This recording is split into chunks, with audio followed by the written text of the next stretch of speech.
어떤 부자 주인에게 청지기가 한 사람이 있어서 주인의 일을 돕고 있습니다. 주인은 자기 재산을 청지기에게 다 맡겨서 운용하게 했습니다. 그런데 뜻밖의 이 청지기가 주인의 재산을 자기 마음대로 낭비한다 하는 소문이 들려옵니다. 주인은 믿는 도끼에 발등 찍힌다고 너무나 괘씸해서 그래서 청지기를 불러다가 이런 소문이 들리는데 당장에 결산 보고서를 올려라. 조금이라도 하자가 있으면, 착오가 있으면 너는 해고다 하고 최후 통첩을 했습니다. 발등에 불이 떨어진 청지기가 이 일을 어떻게 하나 궁리를 하다가 급하게 주인에게 빚진 자들을 다 불러 모았습니다. 그리고는 당신 우리 주인에게 빚 얼마나 졌어? 기름 100마리입니다 하면 빨리 여기 차용증서에 50이라고 써요 했습니다. 또 밀 100석입니다 하는 사람에게는 여기 빨리 80이라고 쓰시오 했습니다. 그러면서 이면 계약을 맺습니다. 내가 당신 많이 봐줬으니까 내가 만약 해고를 당하면 당신도 나를 좀 선처를 해주시오 했습니다. 그래서 요즘 말로 하면 두 사람이 경제 공동체가 된 것입니다. 그 당시는 기근이 닥치든지 아니면 메뚜기 떼가 휩쓸고 지나가든지 해서 농사를 망치게 되면 채권자가 채무자의 빚을 재조정해 주는 일이 종종 있었습니다. 채무자가 완전히 파산을 해버리는 것보다는 빚을 감면을 해주더라도 갚게 하는 것이 더 낫기 때문입니다. 그렇게 빚을 재조정하는 것은 청지기의 권한이었습니다. 그래서 지금 이 청지기도 자기 권한을 10분 활용하고 있는 것이지요. 그런데 문제는 채무자가 농사를 망쳐서 망하게 되어서 그렇게 하는 것이 아니라 청지기가 자기 비리를 덮기 위해서 그렇게 한다는 데 문제가 있습니다. 주인이 그 사실을 알아버렸습니다. 알고는 8절에 보면 주인이 청지기를 칭찬을 했다고 합니다. 이것은 주인이 기분이 좋아서 칭찬한 것은 물론 아닙니다. 청지기가 하도 일을 교묘하게 해놓아서 혀를 찼다는 뜻입니다. 서류도 완벽하게 조작을 해놓았지요. 또 채무자하고 입을 딱 맞춰가지고 말도 똑같이 하지요. 그러니까 분명히 기름 100마를 빌려준 것 같고 또 밀 100석을 빌려준 것 같은데 그걸 이리 증명을 할 도리가 없습니다. 이럴 때 복식부기라도 해놓았으면 비리를 잡아낼 수가 있는데 그 당시는 복식부기도 없는 것이고 그러니까 비리를 밝혀낼 도리가 없습니다. 그래서 주인이 그놈 참 영리한 놈이구나 하고 혀를 찼다는 것입니다. 주님께서 이 비유를 쭉 말씀하시면서 8절에 핵심적인 말씀을 하십니다. 주인이 이 옳지 않은 청지기가 일을 지혜 있게 하였으므로 칭찬하였으니 이 세대의 아들들, 세상 사람들이라는 말입니다. 자기 시대에 있어서는 빛의 아들들보다, 성도들보다 더 지혜로움이니라. 경제 문제에서만큼은 세상 사람들이 성도들보다도 더 지혜롭다는 것입니다. 주님은 지금 이 청지기의 비리를 칭찬하시는 것이 아닙니다. 옳지 않은 청지기라고 했습니다. 분명히 그 청지기는 옳지 않은 청지기고 부정직한 청지기입니다. 주님이 칭찬한 것은 그가 일을 지혜롭게 했다는 그 점에 대해서입니다. 그 지혜에 대해서만큼은 우리가 배워야 한다는 것입니다. 특히 이 돈 문제에 대해서 생각을 잘해야 됩니다. 우리는 재물의 주인이 아니고 재물을 잠시 맡은 청지기들입니다. 이 돈이 내 것이 아니고 내가 땅에 사는 동안에 하나님께서 내게 맡겨주신 것이고 나는 그것을 관리하는 청지기입니다. 그래서 심판대 앞에 서면 청지기 노릇을 잘 했는지 하나님이 그것을 물으실 것입니다. 그날을 위해서 그날에 책망받지 않고 오히려 상급 받을 수 있도록 여러분 잘 준비하고 대비하고 있습니까? 중요한 문제입니다. 19세기 독일 드라마 가운데 돈불이라는 드라마가 있습니다. 어떤 부잣집에 어머니가 돌아가셔서 새어머니 계모가 들어왔습니다. 그런데 그 새어머니가 어머니 역할을 잘해서인지 가정이 그런 대로 행복하게 살았습니다. 그런데 아버지가 돌아가시면서 문제가 생겼습니다. 상속 문제가 대두된 것입니다. 아버지 시신을 앞에 두고 가족들이 싸우기를 시작합니다. 어머니는 내가 비록 계모지만은 그래도 나에게 상속권이 있다고 하고, 아들은 무슨 소리 하십니까? 내가 아들인데 나에게 있다고 하고, 또 딸은 딸대로 권리를 주장하고 싸움이 벌어졌습니다. 그 행복하던 가정이 지옥이 됐습니다. 한참을 싸우다가 아들이 문득 한번 생각을 해보았습니다. 내가 지금 뭐 하고 있는 건가? 돈이 도대체 뭐기에 이것 때문에 행복하던 우리 가정이 서로 원수가 됐는가? 아들이 크게 각성을 하고는 결단을 했습니다. 그래서 가족들 앞에서 자기는 상속권을 포기하겠다고 선언을 합니다. 그러자 엄마가 그래, 나도 사실은 마음이 괴로웠어. 아들 그 말에 감동을 받았는지 자기도 참 괴로웠다고 하면서 자기도 포기하겠다고 합니다. 그러니까 딸도 포기 안 할 수가 없고 다 포기하겠다고 하니까 아들이 제안을 했습니다. 우리 이 돈 버립시다. 이 돈 때문에 서로 화목하게 살던 우리 가정이 원수가 될 뻔했는데 이 돈 다 버립시다. 다 버리고 옛날처럼 행복하게 삽시다. 그래서 모두의 동의를 얻어서 금고 문을 열었습니다. 안에 지폐가 수북하게 뭉치가 쌓여 있습니다. 그 지폐다발을 하나씩 꺼내가지고 식구들이 벽난로 속에 던져 넣어버렸습니다. 그리고 둘러앉아서 돈이 타들어가는 그 불을 쬐면서 따뜻하다 따뜻하다 하면서 행복해합니다. 그게 돈불이라는 드라마입니다. 여러분, 비록 드라마 얘기이기는 하지만 그래도 그 사람들이 지혜로운 사람들 아닙니까? 그들은 장차 하나님 앞에 섰을 때 뭐라고 할 건가, 그걸 생각한 것입니다. 돈 때문에 서로 그냥 죽으라고 싸우고 원수가 되어서 살다가 왔습니다. 할 건가? 돈 때문에 믿음도 팔아먹고 영혼도 다 팔아먹고 살았습니다. 할 건가? 그럴 수는 없지 않느냐? 그러면 차라리 다 그냥 벽난로 속에 던져 넣어버리자 한 것입니다. 여러분, 우리도 돈 때문에 서로 싸우고 서로 원수되고 한다면 그 돈다발 전부 시궁창에 던져 넣는 그런 지혜로운 사람들 되시기를 바랍니다. 그래도 제가 생각했던 것보다는 아멘 소리가 한두 사람은 하시네요. 예.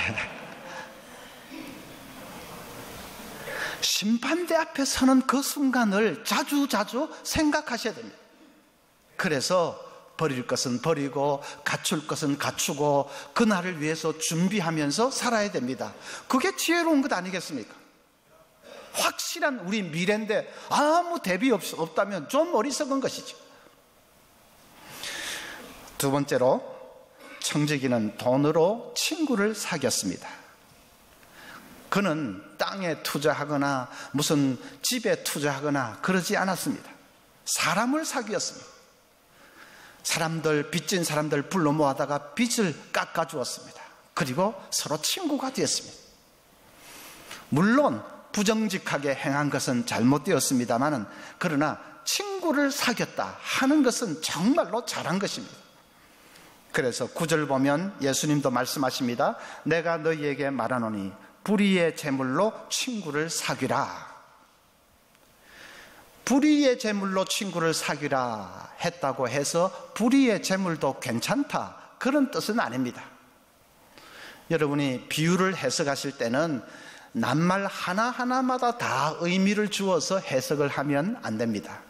예를 들면 복음서에 보면 예수님이 도적같이 오신다 하는 말씀이 있습니다. 예수님 재림하실 때에 도적같이 오신다. 그 말은 예수님이 도적이라는 말입니까? 그럴 수는 없겠지요. 도적이 생각지도 않은 때에 갑자기 오듯이 예수님도 그렇게 오신다는 뜻입니다. 예수님이 도적이 갑자기 오듯이 그렇게 재림하실 때 갑자기 오신다, 그것을 말하는 것이지 예수님이 도적같이 오신다 해서 예수님이 도적이라는 말은 아닙니다. 마찬가지로 불의의 제물로 친구를 사귀라 했다고 해서 불의의 제물도 좋다, 그런 뜻이 아닙니다. 친구를 사귀라는 것을 강조하는 것입니다. 재물이라는 재물은 총동원해서 친구를 사귀라, 그걸 강조하는 것입니다. 네 손에 있는 재물은 뭐든지 간에 다 그걸 가지고 친구를 사귀라, 그걸 주님께서 강조하시는 것입니다. 어떻게 하는 것이 친구를 사귀는 것입니까? 어려운 이웃을 힘껏 구제하는 것입니다.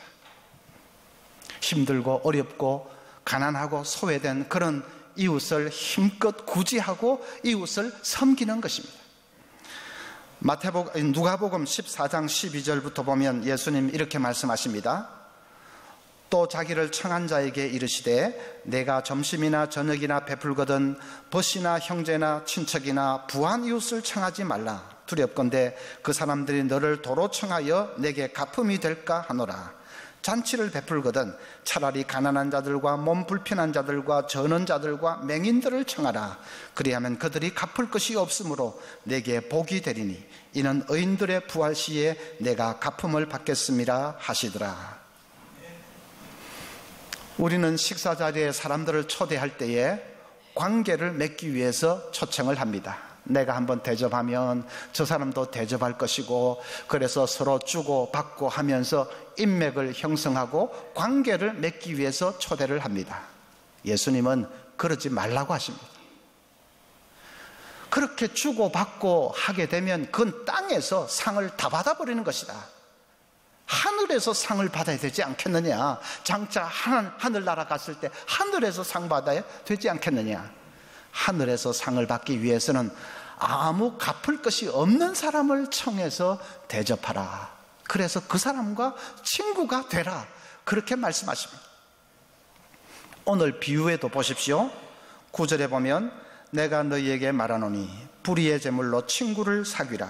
그리하면 그 제물이 없어질 때에 그들이 너희를 영주할 처소로 천국으로 영접하리라.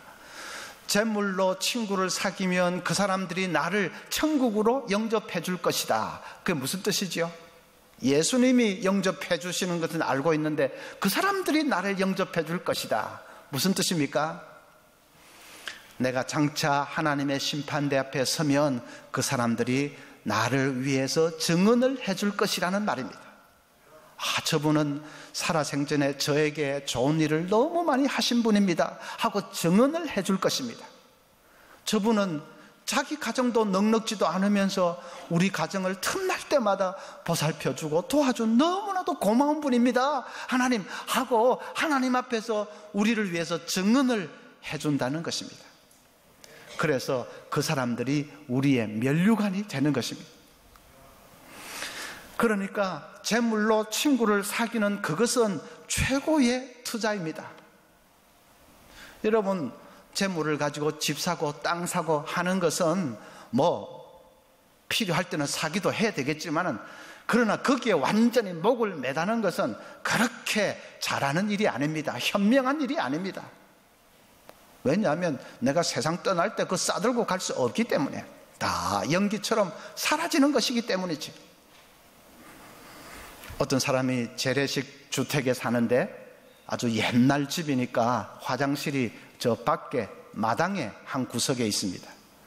그래서 화장실 가는 게 참 불편합니다. 특히 겨울 되면 고역입니다. 쪼그리고 앉아 있으면 밑에서부터 살살 얼어오는데 사람 죽을 지경입니다. 그래서 아이고, 이거는 사람 사는 게 아니다. 아파트는 14평만 되어도 화장실이 그냥 실내에 집 안에 있는데 그렇게는 돼야지, 이거는 아니다. 그래서 그분이 결심을 하고 죽 짜고 저축을 했습니다. 먹을 것도 안 먹고 입을 것도 안 입고 하면서 저축하고 죽 짜고 일을 했습니다. 한 5년 만에 정말 14평 아파트를 마련했습니다. 이제는 겨울이 와도 걱정이 없습니다. 야, 정말 행복하다, 좋다 했습니다. 그런데 몇 년 지났는데 명절이 되니까 아이들이 손자, 손녀들까지 다 데리고 몰려오는데 아침이 되면 화장실 앞에서 줄을 쭉 섭니다. 시아버지도 줄 서고 며느리도 줄 서고 하니까 서로 그냥 민망하고 불편하고, 이건 아니다. 30평만 되어도 화장실이 둘이 있다고 하는데 그렇게는 돼야지, 정말 이거는 아니다. 그래서 이 사람이 또 죽 짜고 일을 하고 또 먹을 것도 못 먹고 저축을 했습니다. 한 10년쯤 지나서 융자도 좀 받고 해서 이 30평짜리 아파트를 마련했습니다. 이제는 명절이 되어도 걱정이 없습니다. 야, 진짜로 행복하다. 그리고 며칠 만에 캐코닥하고 죽었습니다. 너무 무리해서 죽어버렸습니다. 평생을 화장실 늘리다가 가는 인생. 우리가 웃지만 그 비슷하게 사는 사람들이 많습니다, 여러분. 늘 그냥 자가용 늘리다가 가는 사람, 늘 뭐 집 평수 좀 늘리다가 결국은 떠나는 사람, 그런 사람도 많지 않습니까? 그래서 거기 투자하는 것은 그렇게 현명한 것이 아닙니다. 사람에 투자해야 됩니다. 그러면 사람은 영원히 있습니다. 내가 천국 가면 어쩌면 나보다 먼저 가가지고 나를 영접해 줄 것입니다. 그리고 하나님 앞에서 나를 위해서 증언해 줄 것입니다. 저 사람 얼마나 정말 좋은 일을 많이 한 분인지 모릅니다. 그래서 그 사람이 나의 면류관이 된다니까요. 여러분, 11조도 다양하게 할 수 있습니다. 어떤 강남의 이 외과 원장은 수술 11조를 합니다. 10명 수술하면 그 중에 1명은 어려운 사람을 선정을 해서 무료로 수술을 해줍니다. 경북 울진에 계시는 어떤 장로님은 자기 영농기계를 가지고서 그 어렵고 또 연로하신 분들 논가리, 밭가리를 다 도와줍니다. 노동 11조를 드립니다. 목적이 이끄는 삶을 쓴 릭 워렌 목사님은 그 책 엄청나게 팔렸으니까 인세가 어마어마합니다. 그 인세의 90%를 하나님께 바칩니다. 11조가 아니라 90%를, 역 11조를 하나님께 바칩니다. 다 친구를 잘 사귀는 사람들이지요. 그것이 중요한 것을 아는 사람들입니다. 그래서 여러분, 지혜롭고 현명한 투자를 할 수 있기를 바랍니다. 그 다음에 세 번째로 청지기는 기회를 최대한도로 활용을 했습니다. 또 그것이 지혜로운 것이죠. 자기가 청지기 위치에 있을 때에 그 기회를 최대한도로 사용을 했습니다. 그래서 빚진 사람들 다 불러 모으고 그 사람들의 빚을 깎아주고 조정하고 또 친구로 삼고 그랬습니다. 자기 거기서 모가지 되고 나면 이제는 다시는 할 수 없다는 것을 알기 때문에 기회가 있을 때 그걸 놓치지 않고 최대한도로 활용을 했습니다. 우리도 그래야 됩니다. 기회를 놓치지 말아야 된다. 아무 대책도 없이 자꾸 다음에 할게, 그러면 안 된다는 말입니다. 10절에 보면 지극히 작은 것에 충성된 자는 큰 것에도 충성되고 지극히 작은 것에 불의한 자는 큰 것에도 불의하니라. 내가 지금 돈이 얼마 없기 때문에 이웃을 섬기는 그 일 지금 못하겠다, 그러면 안 된다는 말입니다. 다음에 내가 큰 부자 되고 나면 하겠다, 그러면 안 된다는 말입니다. 지금 작은 재물이기 때문에 내가 못하겠다, 안 하겠다 하는 사람은 큰 재물을 가져도 안 한다는 말입니다. 12절에 너희가 만일 남의 것에 충성하지 아니하면 누가 너희의 것을 너희에게 주겠느냐. 내가 지금 남의 밑에 있기 때문에, 남의 밑에 있는 직원이기 때문에 이웃을 섬기고 어쩌고 좋지만 그 못하겠다 하면 안 된다는 것입니다. 내가 다음에 내 사업을 하면, 한번 크게 벌리면 그때 뻔뻔하게 좀 하겠다, 그러면 안 된다는 말입니다. 지금 하지 않는 사람이, 남의 밑에 있을 때 하지 않는 사람이 지 사업을 가지면 할 것 같습니까? 안 한다는 말입니다. 목사가 사업에 실패한 어떤 집사님 가정을 신방을 갔습니다. 예배를 드리는데 그 집사님이 계속 훌쩍훌쩍 우십니다. 목사님이 너무 마음이 안타까워서 집사님, 하나님께서 꼭 기회를 한 번 더 주실 겁니다. 하나님 이렇게 주실 겁니다. 너무 낙심하지 마십시오 하고 위로를 했습니다. 집사님이 이렇게 말합니다. 목사님, 제가 사업에 실패해서 우는 게 아닙니다. 제가 그동안 11조 생활을 못했습니다. 이렇게 될 줄 알았더라면 내가 있을 때 하나님께 바칠 거라도 제대로 바치고 살았으면 얼마나 좋을까, 얼마나 좋았을까, 그 생각을 하니까 너무 마음이 아파서 눈물이 납니다. 그렇게 얘기를 했습니다. 정말 기회는 자꾸 지나가는 것입니다. 아마 그 집사님도 다음에 하다가 다 지나가 버렸겠죠. 지나가는 것입니다. 그래서 언제나 지금입니다. 지금. 무슨 드라마에 그런 거 있습니까? 있을 때 잘해, 뭐 그런 거 있습니까? 있을 때 잘해야 됩니다. 많든지 적든지 그게 문제가 아니고 지금 내가 해야 할 일을 해야 됩니다. 마산의 어느 후미진 그런 동네에서 4.5평 되는 조그마한 약국을 경영하는 약사가 있었습니다. 하루는 이 약사가 택시를 타고 가다가 버스 터미널 앞에서 기사가 5,000원짜리 지폐를 100원짜리 동전으로 바꾸면서 200원 수수료를 내는 것을 보았습니다. 한 푼이 아쉬운 기사들일 텐데 200원 수수료 내는 것을 보면서 내가 저 사람들 위해서 봉사해 주자 하는 생각이 들었습니다. 그래서 그 다음부터는 약국에 100원짜리를 잔뜩 쌓아두고는 기사들이 오면 무료로 동전을 교환을 해 주었습니다. 그 소문이 퍼지면서 그 약국 앞에 동전 교환하려는 택시가 이 줄을 쭉 서게 됐습니다. 그러니까 자연히 택시를 잡아 타려는 동네 사람들이 약국 앞으로 몰려들게 되었고 그 약국은 늘 손님들로 북적이게 되었습니다. 동전만 무료로 교환해 줄 뿐 아니라 그 다음에 음료수도 대접하지요. 친절하게 해주니까 그것이 기사들의 입소문을 타고 퍼져나가서 마산뿐 아니라 인근 도시에까지 그 소문이 났습니다. 몇 년 지나지 않아서 그 약국은 마산의 랜드마크로 자리를 잡았습니다. 그리고 몇 년 후에 그 약사는 마산역 앞에 대한민국에서 두 번째로 큰 기업형 약국을 열었습니다. 후미진 그 동네에서 4.5평짜리 약국 경영할 때 하루에 한 10명도 손님이 올까 말까 했는데 그렇게 기업형 약국 할 정도로 성공을 했습니다. 마침내 그 약사는 그 탁월한 경영 능력을 인정을 받아서 큰 기업의 CEO로 스카우트가 되었습니다. 그분이 엠베스더의 전 대표인 김성호 씨입니다. 여러분, 동전 교환해 주는 거 그거 아무것도 아니지요. 그런데 그 작은 일에 충성하니까 하나님이 큰 것으로 맡겨주셨습니다. 작은 것에 충성하는 그 자세를 하나님이 보고 계셨습니다. 작은 것이라도 이웃을 섬기려고 하는 그 마음을 하나님이 딱 보고 계셨습니다. 너는 그릇이 준비되어 있구나.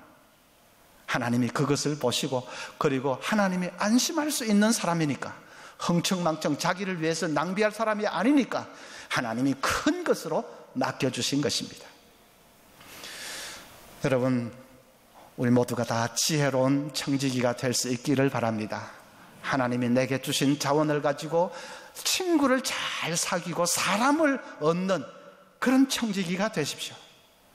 기회를 놓치지 말고 자꾸 다음에 해버리는 어리석은 사람이 되지 말고 지금 기회를 붙들고 할 수 있기를 바랍니다.